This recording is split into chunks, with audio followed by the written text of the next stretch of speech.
नमस्कार, मैं हूं पूजा सिंह और आप देख रहे हैं हमारा उत्तराखंड का ये खास बुलेटिन। चलिए बुलेटिन की शुरुआत करते हैं उत्तराखंड की कुछ खास बड़ी खबरों के साथ। नई दिल्ली में उत्तराखंड के मुख्यमंत्री ने केंद्रीय विद्युत एवं आवास वन मंत्री मनोहर लाल से राज्य विकास से जुड़े महत्वपूर्ण मुद्दों पर चर्चा की। मुख्यमंत्री ने RDSS योजना के तहत ऋषिकेश और हरिद्वार में विद्युत लाइनों के भूमिगत और स्वचालितकरण और जल विद्युत परियोजनाओं के लिए 7,800 करोड़ की आपको बताते थे YTT gap funding power system develop fund के तहत 1,007.82 करोड़ की परियोजनाओं की मंजूरी दी तथा RRTS कॉरिडोर के विस्तार का अनुरोध किया गया। साथ ही इसके अलावा प्रधानमंत्री आवास योजना में निजी भूमि आधारित परियोजनाओं के लिए केंद्र सहायता प्रणाली लागू करने और EWS श्रेणी में के लिए ऋण सुविधा के निर्देश देने की मांग की गई। तो वहीं केंद्रीय मंत्री ने सभी प्रस्तावों पर सकारात्मक आश्वासन दिया है।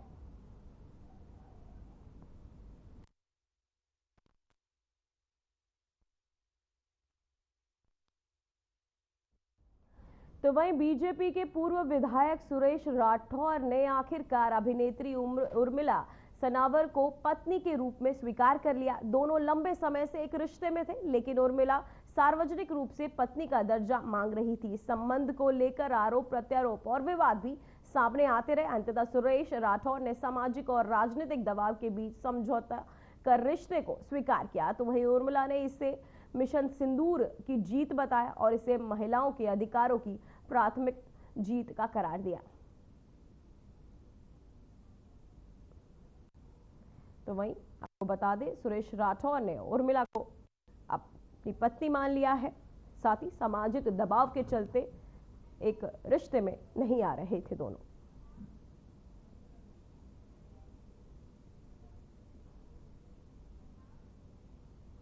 तो वहीं केंद्रीय राज्य मंत्री अजय टम्टा अल्मोड़ा दौरे पर पहुंचे, जहां उन्होंने पार्टी कार्यकर्ताओं से मुलाकात की और मोदी सरकार के 11 वर्षों के कार्यकाल को बेमिसाल बताया। साथ ही उन्होंने कहा कि सरकार ने सभी क्षेत्रों में सतत विकास किया है, जबकि कांग्रेस पर जनता को गुमराह करने का आरोप लगाया। टम्टा ने कहा कि जनता ने अब कांग्रेस को नकार दिया और बीजेपी की नीतियों में विश्वास जताया। उन्होंने कार्यकर्ताओं से आगामी चुनावों के लिए तैयार रहने को भी कहा है।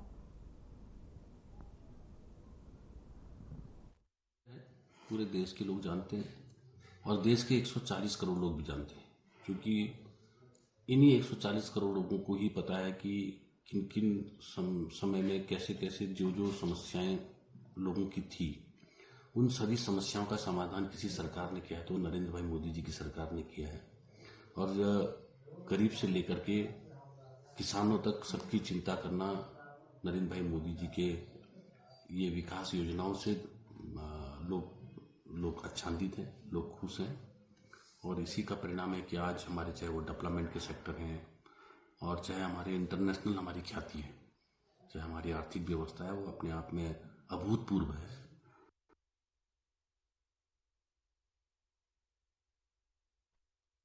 तो वहीं उत्तराखंड में हेलीकॉप्टर हादसे को लेकर चिंता लगातार बढ़ती जा रही है। खासकर चारधाम यात्रा के दौरान सामने आ रहे ऐसे हादसों ने सुरक्षा व्यवस्थाओं पर सवाल खड़े कर दिए। इस बीच अब उत्तराखंड के पूर्व मुख्यमंत्री हरीश रावत का बड़ा बयान सामने आया है।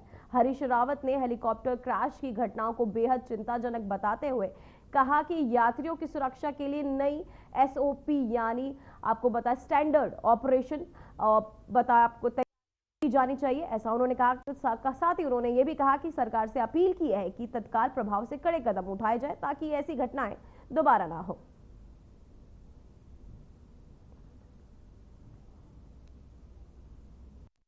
आपने नई चुनौतियों के हिसाब से न SOP तैयार की है, नाकामयाब हो रहे हैं क्योंकि जो हेली सर्विसेज हैं आप नहीं संचालित कर रहे हो, उसको यूकाडा नहीं संचालित कर रहा है, वो यूकाडा को और राज्य सरकार को चला रहे हैं हेली कंपनी। आपने जिनके लिए हमने जब इसको हमारे समय में जब हमने जगह जगह हेलीपैड बनाए थे और सिंगल लाइन ऑपरेशन के लिए एक टेंडर जारी किया था, तो उसके साथ एक SOP भी बनाई।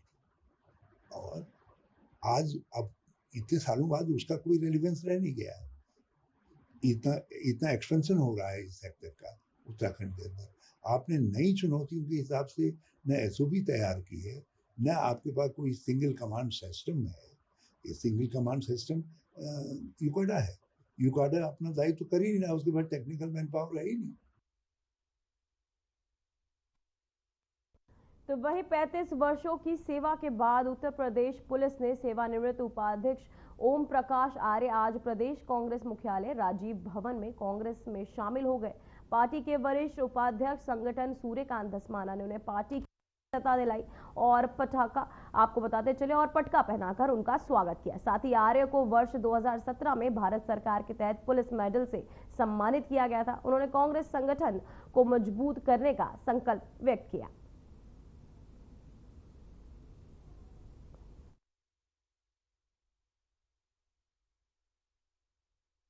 देखिए, ओम प्रकाश आर्य जी पुलिस के सेवानिवृत्त उपाधीक्षक हैं। उन्होंने उत्तर प्रदेश में उत्तराखंड में डिप्टी एसपी के रूप में 35 वर्षों तक लंबी सेवा दी और वो देहरादून के रहने वाले बहुत विद्वान हैं। 4 विषयों में तो स्नातकोत्तर है। वनस्पति विज्ञान में, अंग्रेजी में एमएड किया है उन्होंने, एमबीए किया है और पुलिस में अधिकारी रहे। आज वो सेवानिवृत्ति के बाद कांग्रेस में शामिल हुए हैं। मैंने उत्तराखंड प्रदेश कांग्रेस संगठन उपाध्यक्ष नाते उनको पार्टी में ज्वाइन करवाया है। उन्होंने पार्टी को आश्वस्त किया है कि वो अपनी पूरा अनुभव, अपना पूरा निष्ठा के साथ पार्टी की सेवा करेंगे और पार्टी को मजबूत करेंगे।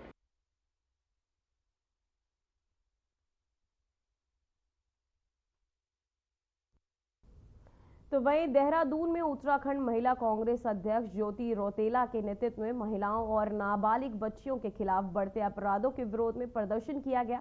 प्रदर्शन के दौरान जिलाधिकारी के माध्यम से राज्यपाल और महिला आयोग अध्यक्ष को ज्ञापन सौंपा गया, जिसमें अधिकारियों आपको बताते चले जिसमें अपराधियों के खिलाफ तत्काल कठोर कानूनी कार्यवाही और महिला अपराधों पर रोक लगाने की मांग की गई। तो वहीं महिला कांग्रेस का ये प्रदर्शन जहां महिलाओं पर हो रहे अपराध को लेकर मांग की गई है, राज्यपाल और महिला आयोग को भेजा है ज्ञापन, जहां अधिकारियों के खिलाफ, अपराधियों के खिलाफ आपको बताते चले कड़ी कार्यवाही के मांग की गई है। तो वहीं हरिद्वार के जिलाधिकारी मयूर दीक्षित ने सोमवार को कलेक्टर भवन में जनता दरबार का आयोजन किया, जिसमें 125 जन शिकायतें प्राप्त हुई। इनमें भूमि विवाद, पेंशन, बिजली, पानी और राजस्व से जुड़े मामले प्रमुख रहे। डीएम ने सभी शिकायतों को गंभीरता से लेते हुए संबंधित अधिकारियों को त्वरित समाधान के निर्देश दिए। साथ ही उन्होंने जन समस्याओं और समयबद्ध समाधान का प्रशासन की प्राथमिकता बताया और लापरवाही पर सख्त कार्यवाही की चेतावनी दी है। कई मामलों में मौके पर ही कार्यवाही शुरू की गई, जिससे जनता में भरोसे और उम्मीद की भावना देखी गई।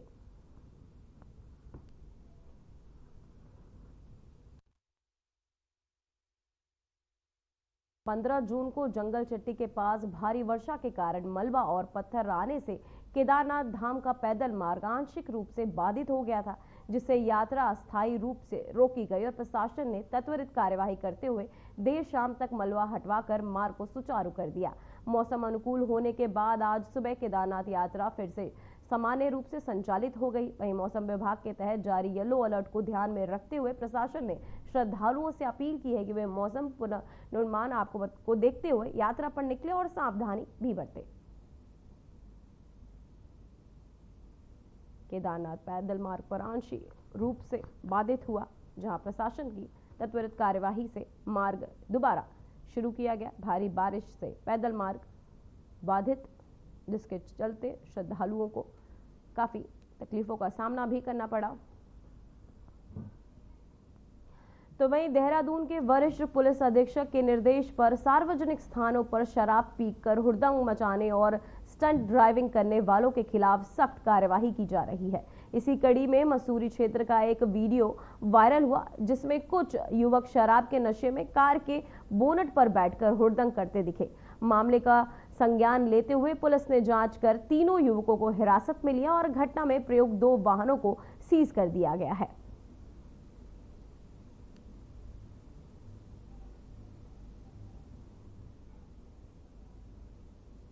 तो वही रामनगर क्षेत्र में 13 जून को हुए युवक हत्याकांड का पुलिस ने खुलासा कर दिया। इस मामले में पुलिस ने त्वरित कार्यवाही करते हुए मुख्य आरोपी सहित कुल 6 आरोपियों को गिरफ्तार कर लिया है।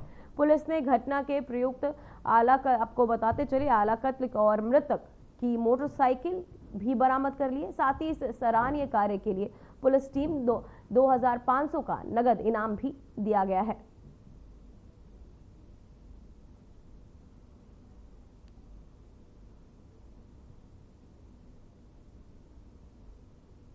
तो वहीं उत्तरकाशी जिले के चौकी गेंगवाला ब्रांखाल पुलिस टीम ने ड्रग फ्री इंडिया पखवाड़ा अभियान के तहत आपको बताते चले कि सिक्यारा में जागरूकता कार्यक्रम आयोजित किया। इस दौरान टनल निर्माण में लगे कर्मचारियों को नशीली दवाओं के दुरुपयोग और उसके स्वास्थ्य पर हानिकारक प्रभाव के बारे में विस्तृत जानकारी दी गई।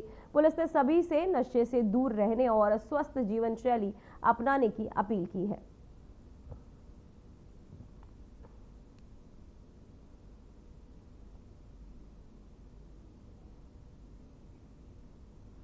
तो वहीं हरिद्वार देहरादून हाईवे पर हुड़दंग मचाने वाले पर देहरादून पुलिस ने कड़ी कार्यवाही की है।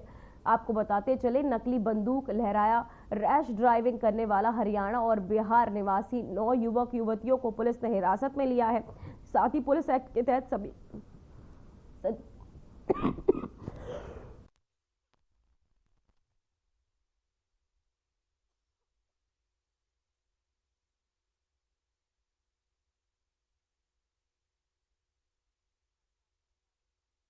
पुलिस ने हिरासत में भी लिया है। साथ ही पुलिस एक्ट के तहत सभी का चालान कर दिया गया है। दोनों गाड़ियों को सीज भी कर दिया गया है। साथ ही ड्राइविंग लाइसेंस निलंबित कर रिपोर्ट भी भेजी गई है।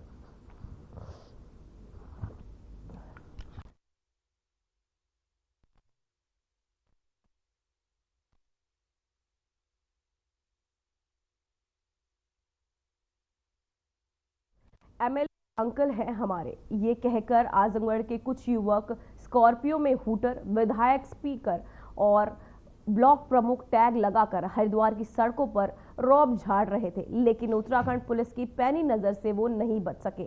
फौरन काली फिल्म हूटर स्टिकर उतरवाया गया और गाड़ी को सीज भी किया गया, जहां झूठे रुतबे की पोल खुलने पर पुलिस ने आवश्यक कार्यवाही भी की है।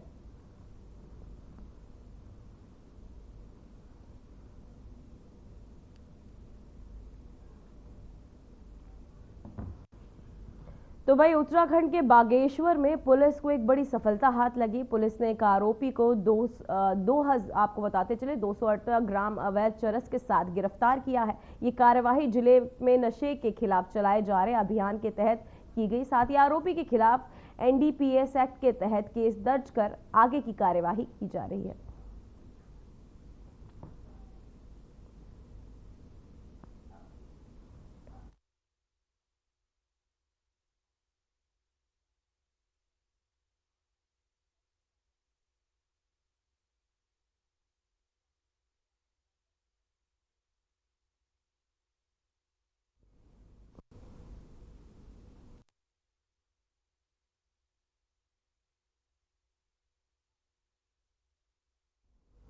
तो वहीं देहरादून पुलिस को एक बड़ी सफलता मिली है। पुलिस ने अंतर्राज्यीय वाहन चोर गिरोह के एक शातिर सदस्य को गिरफ्तार किया है। आरोपी के पास से चोरी के 11 दुपहिए वाहन बरामद किए गए। बरामद गाड़ियां अलग अलग थानों में दर्ज चोरी के मामलों से जुड़ी हैं। वहीं फरार 2 अन्य आरोपियों की तलाश की जा रही है। गिरफ्तार आरोपी पहले भी चोरी के मामलों में जेल जा चुका है। तो वहीं 11 चोरी के वाहन बरामद किए जा चुके हैं। शातिर वाहन चोर का ये पूरा गिरोह अब गिरफ्तार हो चुका है। देहरादून में चोर गिरोह अब बेनकाब। पुलिस के हाथ एक और सफलता, जहां 11 चोरी के वाहन भी पुलिस ने गिरोह के कब्जे से बरामद किया है। साथ ही शातिर वाहन चोर अब गिरफ्तार। देहरादून में चोरी का ये गिरोह अब बेनकाब हो चुका है। जहां आपको बताते चले पुलिस की कार्यवाही में ये पुलिस को एक बड़ी सफलता हाथ लगी है, जहां शातिर वाहन चोर अब गिरफ्तार कर लिए गए हैं। देहरादून पुलिस के हाथ लगी ये बड़ी सफलता, 11 चोरी के वाहन बरामद किए गए।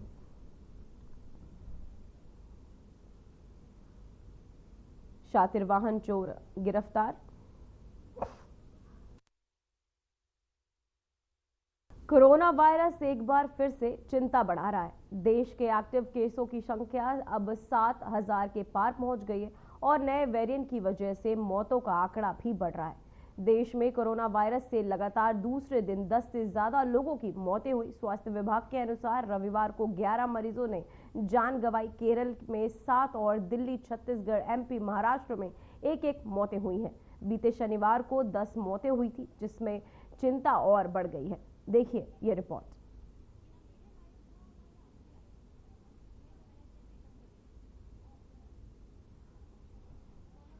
वायरस के केसों और मौतों की संख्या तेजी से बढ़ रही है। बीते 24 घंटे में 11 लोगों ने अपनी जान गंवाई है।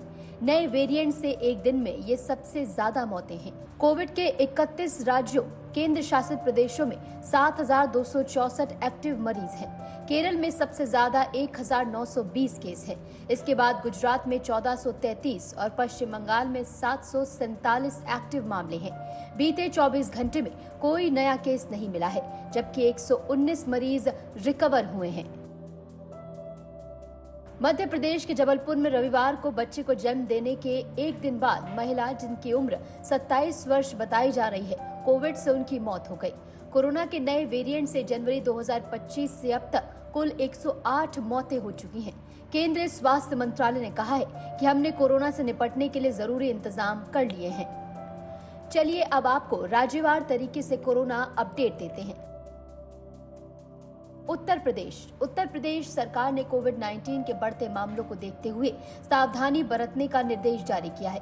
प्रमुख स्वास्थ्य अधिकारियों ने सभी अस्पतालों को जरूरी दवाएं, पीपीई किट, जांच सुविधाएं, isolation bed, oxygen cylinder, ICU और वेंटिलेटर जैसी सुविधाओं को तैयार रखने को कहा है। महाराष्ट्र राज्य में रविवार को कोरोना के 40 नए केस मिले। बीते 24 घंटे में 47 साल के मरीज ने अपनी जान गंवाई है। वहीं शनिवार को राज्य में 2 मरीजों की मौत हुई है।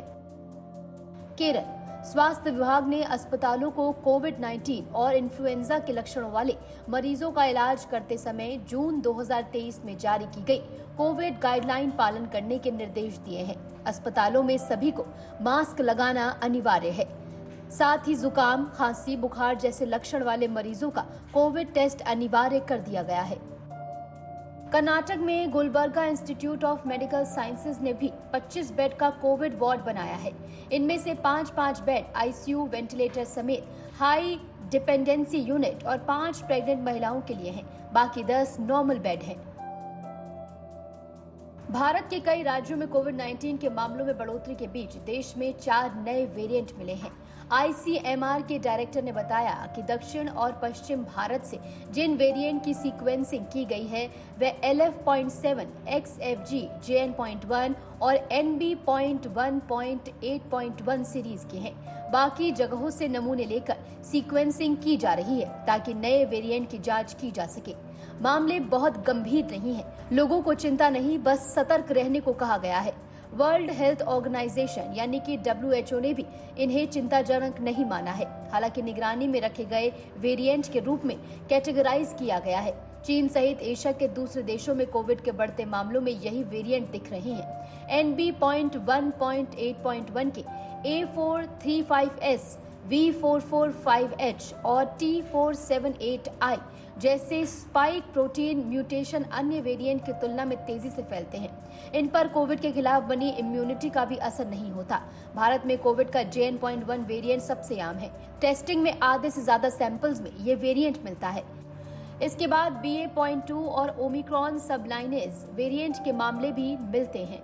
चलिए अब आपको JN.1 वेरिएंट के बारे में बताते हैं। JN.1 वेरिएंट इम्यूनिटी कमजोर करता है। JN.1 ओमिक्रॉन के BA.2.86 का एक स्ट्रेन है। इसे अगस्त 2023 में पहली बार देखा गया था। दिसंबर 2023 में WHO ने इसे वेरिएंट ऑफ इंटरेस्ट घोषित किया। इसमें करीब 30 म्यूटेशंस हैं जो इम्यूनिटी कमजोर करते हैं। अमेरिका के जॉन्स हॉपकिंस यूनिवर्सिटी के अनुसार JN.1 अन्य वेरिएंट की तुलना में ज्यादा आसानी से फैलता है, लेकिन ये बहुत गंभीर नहीं है। दुनिया के कई हिस्सों में ये सबसे आम वेरिएंट भी बना हुआ है। JN.1 वेरिएंट के लक्षण कुछ दिनों से लेकर हफ्तों तक रह सकते हैं। अगर आपके लक्षण लंबे समय तक बने रहते हैं तो हो सकता है कि आपको लंबे समय तक रहने वाला कोविड हो।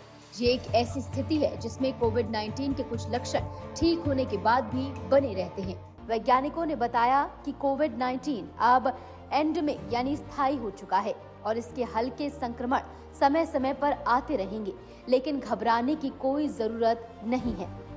5 जून को देश भर के अस्पतालों में मॉक ड्रिल की गई ताकि ऑक्सीजन, वेंटिलेटर, आइसोलेशन बेड और जरूरी दवाओं की उपलब्धता सुनिश्चित की जा सके। 2 और 3 जून को स्वास्थ्य महानिदेशक डॉक्टर सुनीता शर्मा की अध्यक्षता में तकनीकी समीक्षा बैठकें हुई, जिनमें राज्य और आपदा प्रबंधन एजेंसियों के साथ तैयारियों की समीक्षा की गई। स्वास्थ्य अधिकारी इन्फ्लुएंजा जैसे लक्षणों और गंभीर तीव्र श्वसन संक्रमण पर नजर रख रही हैं। सारी के सभी मामलों और ILI के 5% मामलों की टेस्टिंग की जा रही है। पॉजिटिव सारी सैंपल को जीनोम सीक्वेंसिंग के लिए ICMR VRDL नेटवर्क को भेजा जा रहा है। विश्व स्वास्थ्य संगठन यानी कि WHO ने मई 2023 में कोविड-19 को पब्लिक हेल्थ इमरजेंसी से बाहर घोषित कर दिया था। अब विशेषज्ञ इसे मौसमी, स्थान विशिष्ट और सीमित रूप में रहने वाला रोग मान रहे हैं। फिलहाल खबरों में बस इतना ही। मुझे दीजिए इजाजत। नमस्कार।